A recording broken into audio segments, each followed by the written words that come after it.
Welcome back to the Lovin Dubai show. Today we're discussing the risks of vaping with our guest Haidar Ali, where we will be exploring why flavored vapes are so popular and their impact on people of all ages. Welcome Haidar to our show. Thank you for being here. Welcome to the Thank show. you so much because we have a lot of questions to address regarding the issue. Sure. Thanks for having me, guys. Yes. Of course, thank you so Our much. pleasure. So let's start off. What do you do as a family consultant before we get into that? Sure. So, as a family medicine consultant, primarily I deal with acute and chronic illnesses. So, anything from asthma, COPD, weight gain, diabetes, pediatrics, adult medicine. In the West, where we trained, essentially you deal with everything. And when you struggle, or if something needs hospital care, you do the beginning bits and then you refer them onwards.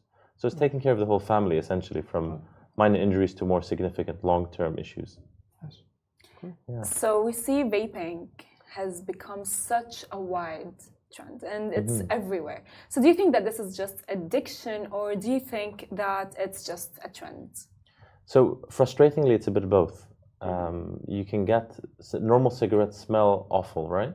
And if you have a friend or if you yourself smoke, your friends or family will often say, you don't smell nice. Whereas these pens, they come with flavors, they don't smell bad. Some of them don't smell bad. Some emit a smell that's similar to letting off gas. But it's a trend because a lot of young kids are taking it up increasingly worldwide, and in particular in the UAE. A study was done about 2 years ago that shows massive impact in school kids even.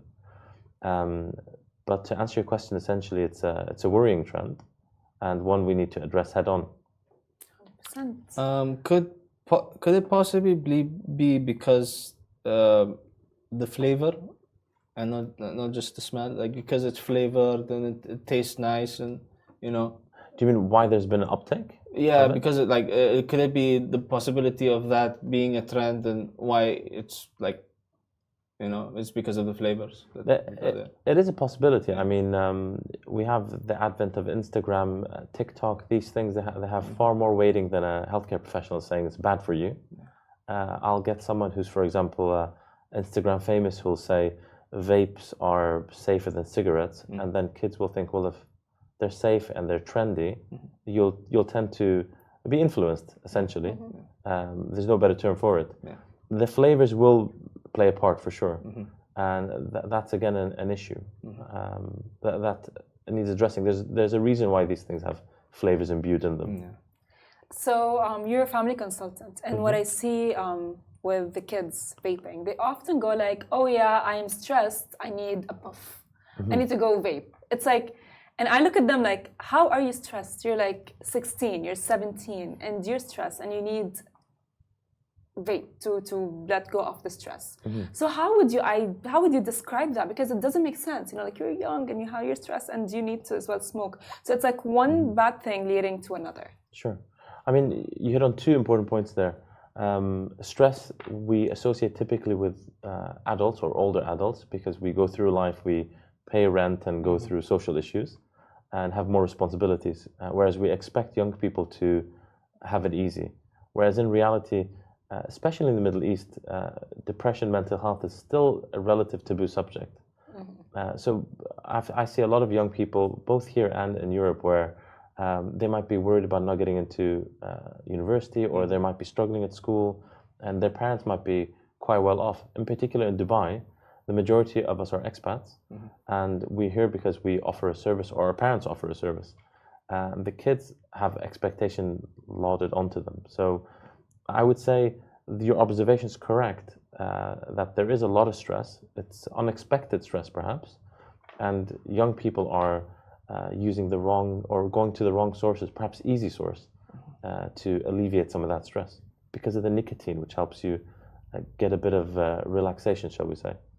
But it's the worst thing you can do, really, in those situations. True. Yeah. True. That is very true.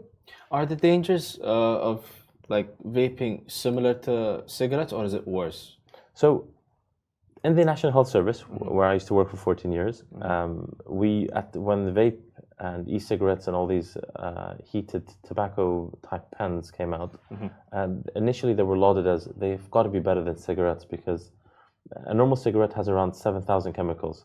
most of whom have negative effects on the body. And with vapes, they're meant to be heated nicotine only, heated tobacco and some nicotine imbued in it. But in 2020, the CDC did a big study and they found around 3,000 vaping-induced lung injuries. We're not talking a chest infection, much more significant issues, around 70 of which passed away, only in 1 year. And that's meant to be from something that's a safe alternative. Now, why these things occur is these pens, you can modify them. You can have THC-containing products within them, and they increase your risk. You can go for extra strength cartridges that contain more nicotine, and your risk, increases. And they're known as a gateway drug to other things. And if we look at the data since they came out, if I was trying to quit smoking, I'll use an e-cigarette, but often people tend to stick to the e-cigarette and still keep smoking something.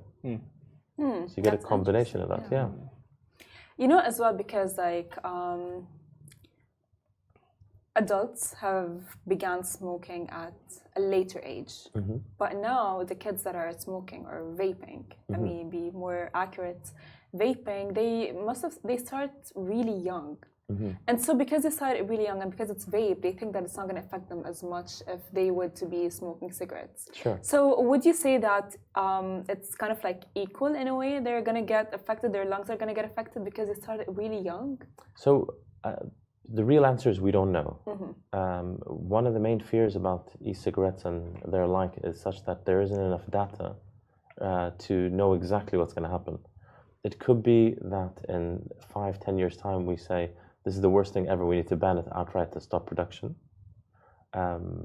Yet, it's so readily available everywhere, with the hope that it's less worrisome than normal cigarettes. Like if a 12 or 14, 15-year-old tried to go and get a cigarette, no one's going to sell it to them, right? You're not meant to be able to get e-cigarettes that readily either, but business is business, and you could probably not get ID'd, and most Middle Eastern kids at least have a lovely beard like yourself, and maybe not as a full one as yours, but they'll get away with buying a pen from a shop.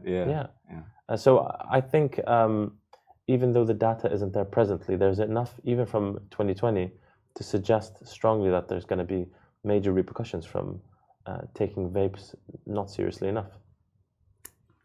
That's actually very interesting. So let's see, in terms of were cigarettes as popular among teenagers as vapes are now before? So again, looking at data, particularly for the UAE, normal cigarettes are seen not as popular with younger people. Depends how young we go. Predominantly due to legal restrictions to purchase. And no one wants to smell bad. If you go to a cafe, people often have a vape and maybe an energy drink, and that kind of combination, both are stimulating your heart, leads to increased stress rather than de-stress, which is what they're trying to achieve. Becoming social construct, really. But to answer your question directly, I'd say vaping is seen far more sociable than cigarettes, which has a dirty connotation almost. That is true.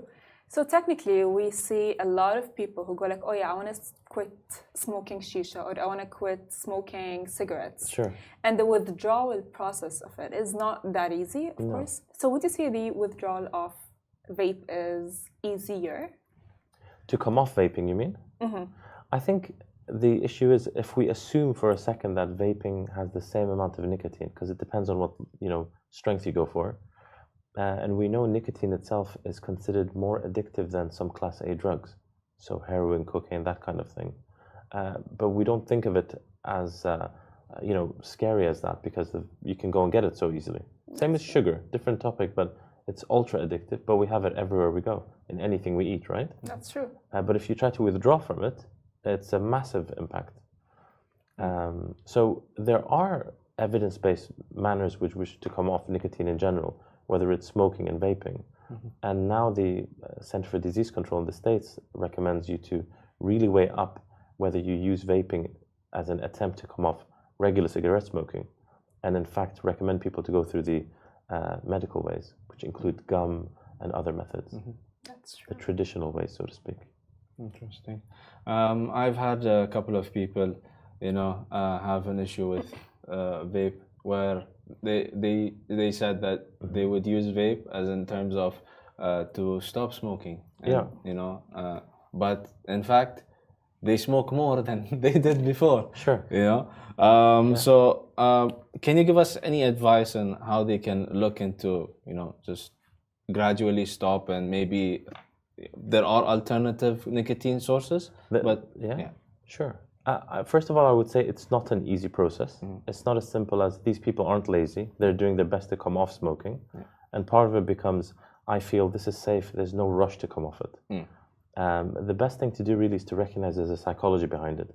They started vaping or smoking for a reason most of the time, whether it's stress, however young or old they are. I'd say speak to a physician, whether it's a pulmonologist or a family physician versed in smoking cessation in general. And then there's a variety of things to go through. Like I have patients who are going through, for example, a divorce or moving or doing something very stressful, will acknowledge the issue and timetable something where we know those topics or those issues aren't at the forefront of their life at the time. Because if you're going through active change, it's much more difficult to enact behavioral change. 100%. Yeah. So essentially, the take-home message is speak to a professional rather than a vaping shop or something. And get to the root of it, technically. Get to the root of the issue, by the way, which is, Absolutely. I think it's the base of solving all problems. Yeah. Which is amazing. But I have a question for you. So I don't smoke. Okay. However, of course, because I am surrounded by my whole family smokes. Okay. Whether it's vape or any kind of like nicotine. So do non-smokers who are around smokers get affected in a way? So regular cigarettes are, you will get secondhand smoke. I mean, But are you talking about vaping? Vape and shisha and So with shisha, to my understanding, you're inhaling the vast majority of it, but you're still pushing out stuff. So it's not going to be clean air. And we struggle with clean air quality in Dubai to begin with. So it's not a great idea to sit in a shisha cafe and think that you're breathing in good air. So yes, to your answer. Normal cigarettes, of course, they're well known to cause similar damage as if you're smoking yourself. E-cigs less so. Okay, so vape is less than... I guess that's one of their only advantages. Okay. Yeah. So he could be vaping and we'd be relatively unaffected. Okay. Oh, okay. That's actually interesting because, I've had that as well because my cousin as well vapes a lot. So he has affected his mother to vape. As an encourager to vape? Yeah. Yeah. Was she a smoker to begin with? Yeah. Okay. Yeah. Well, thank you so much, Dr. Haidar, for being here and for addressing all of our issues, my issues, Ali's issues, and everyone who is watching. So to everyone who's watching us, thank you so much for tuning in. And of course, you have heard all of the vaping secrets. It has all been addressed by the one and the only Dr. Haidar Ali. So don't forget to tune in as well again on Monday, same time, same place. Goodbye from me. Goodbye from me. Goodbye from me.